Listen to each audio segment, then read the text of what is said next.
So I just pulled in the 95 Yukon. We're going to be taking off the radio first. That's going to be replaced with a new unit. What we're going to do first is start taking everything off. Take the radio off, get the wiring ready, run the power wire for the amp, and then figure out where we're going to mount the 4-channel. And I'll keep you guys updated. We're also going to be doing the front components on this one and the rear speakers, so stay tuned. Just kind of wanted to open this 15-inch package. It's a pretty heavy thing, so the customer loaded it in, but I'm not going to be taking it back down, so I'm just going to leave it there, get all the wiring all prepped and everything. So I actually can't wait to hear this one. So there's going to be a lot of rattling, would be my guess on this one, but we got the Kenwood 4-channel, nothing crazy. Here's the model number. Comes with harness, RCAs. I'm not going to be using that RCA, but we're going to be doing the rear speakers. We're going to be doing the front components right here. Obviously the Stinger 6-channel RCAs, so it'll power or it'll give signal to the 4-channel and the 2-channel mono amp. But anyway, gonna go ahead and get started, take this out and see what it looks like. First things first, we're taking off the radio. We're going to be replacing this one with an updated Pioneer. Also, we're going to be mounting the 4-channel amp right there, so everything will be pretty much like nicely tucked and hidden and stuff like that. Customer doesn't use the glove box, so that's a good thing. So like I said, it'll be mounted right there. So let's go ahead and take this off. So we just removed the radio that's in it. The little bezel right here just pops off.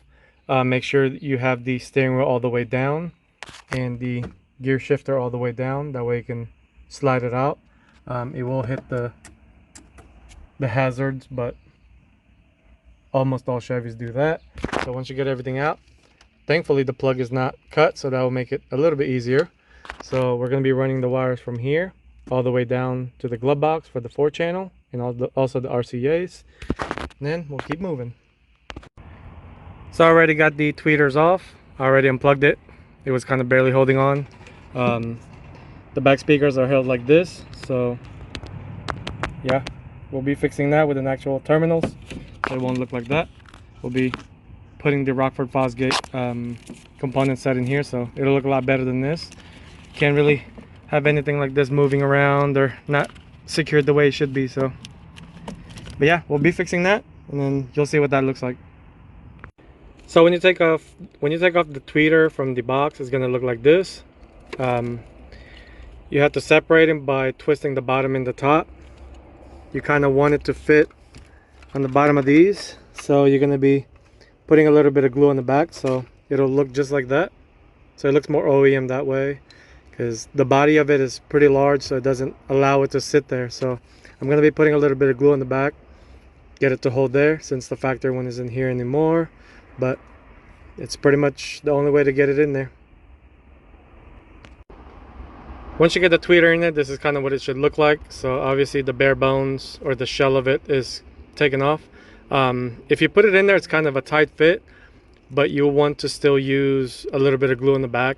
Nothing crazy, just enough to hold it on the lip of it and a little bit on top. So yeah, we're gonna be cleaning all that because the glue won't stick if it's dusty like that. But yeah, that's kind of what you're after, so that way you don't have to do a lot of customization, things like that. So obviously both of them are pretty much in there, so it ain't coming off really, but the glue is just kind of to solidify it there so it doesn't just fall off out of nowhere. Just to show you where I ran power wire, it's coming from right there. Obviously the zip tie is not cut, but it's running along with this cable right here, and it came out from an opening for the airbag sensor. So for the ground, you will be using one of these bolts. So as you can see, it's already sanded down. Make sure when you put the ground on that it doesn't have any paint, or else it won't make a full ground contact and you'll have a cutting in and out type of scenario with the amp. So like I said, just kind of sanded it down, That way it'll make full contact. The ground does fit on it, so I already tested it out. So we still need to run the remote wire from the radio and the RCA. So that's going to go the same way as the power wire. So they're kind of going to be running next to each other. The RCA I'm going to be running to the side.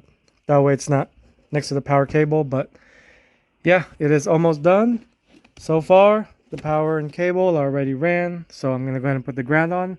And stay tuned for the next one. Just to quickly show you how I mounted the tweeters. So you can see it's got ABS glue. So that's pretty much in there pretty strong. So that's not really going to go anywhere. So I got it on top and all the way in the bottom. So we're going to go ahead and put the grill back on. So that tweeter mounting is pretty much done. Here's the CD changer that I did have to remove. Cleans up under the dash quite a bit. And it's also cleans up the space for the new amp to be on the driver's side underneath. So yeah, that's quite a bit up in there, and it's kind of just shoved in there, thrown around, wrapped around metal, so it's good to get that out. So when you start running your RCA and the remote wire, it's beneficial to have like a long zip tie or something like that, because as you can see, that's where I ran the wire in between that, and it's going down over there. So also wrap the part that's going to be behind the dash, that way, just to kind of protect it from being scratched and things like that. So as you can see, it's electrical tape, but it doesn't go all the way. I always just kind of do it like that just for protection. So like I said, go through that right here, then just it directly goes down. You'll be able to see the wire, but it does help when you have a long zip tie like this. Got the power wire ran, got the remote wire and the RCA, so it'll be away from where you generally put your feet. So if you put this anywhere else, it'll kind of bulk up. If you put it kind of running along here, you won't be able to push this down since it'll bulk up about right here. And you can't really put it in this channel just because that's where the screws that hold the door sill on. So that's about the only thing we can do. As you can see, it's all ran separately. It's already ran underneath. So just get it all that ready. And we're moving on to the next step. So this one's kind of hard to see. I got the amp pretty much wired in. He just wanted the basic install, so pretty much screwed it on the bottom. So you can see all the wires are zip tied together. Let me move on to the front.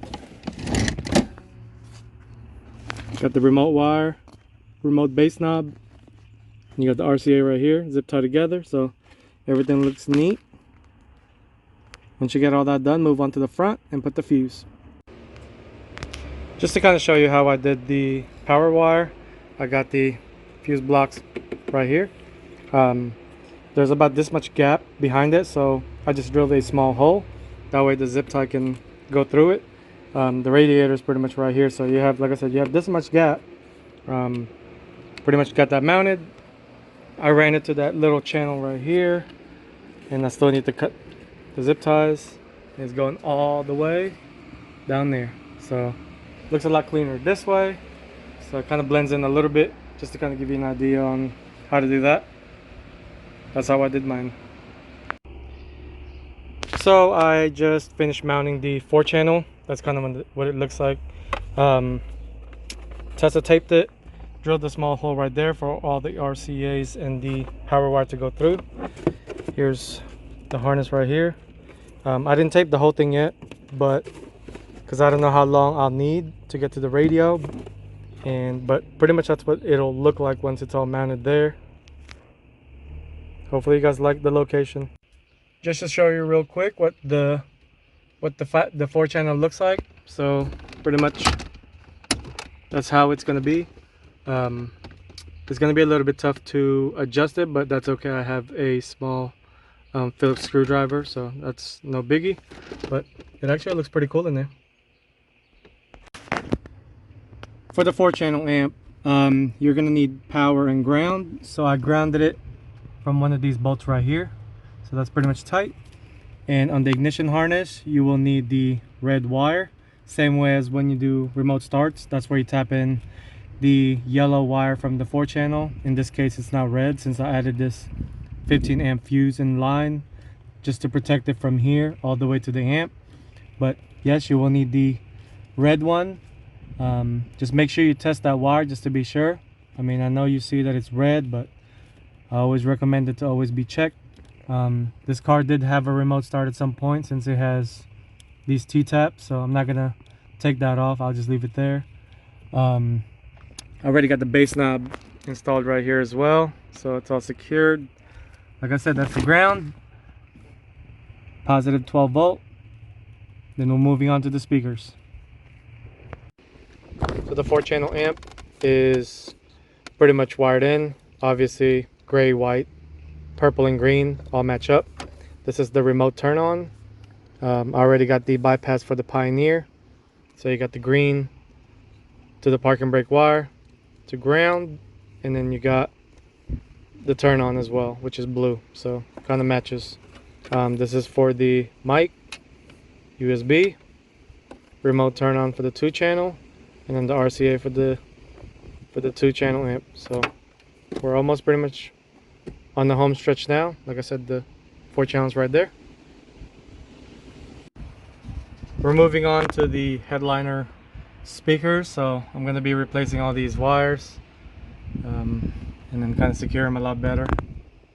So we'll be putting on the kickers, CS models. So the customer did make some kind of plate, so that's where I'm going to be drilling it direct. So it should hold pretty decent in there. So I got everything pretty much wired up as far as the rear speaker goes. So I will attach the color codes on the very end of this video, but just to kind of show you, this is kind of how you're supposed to do it. It should come with the speaker terminals with the kicker kit. So yeah, that's what it should look like.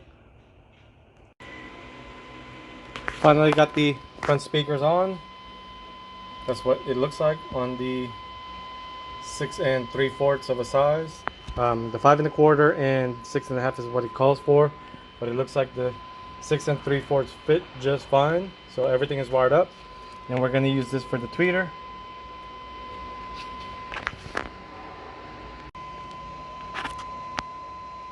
Just to kind of show how close the speaker are.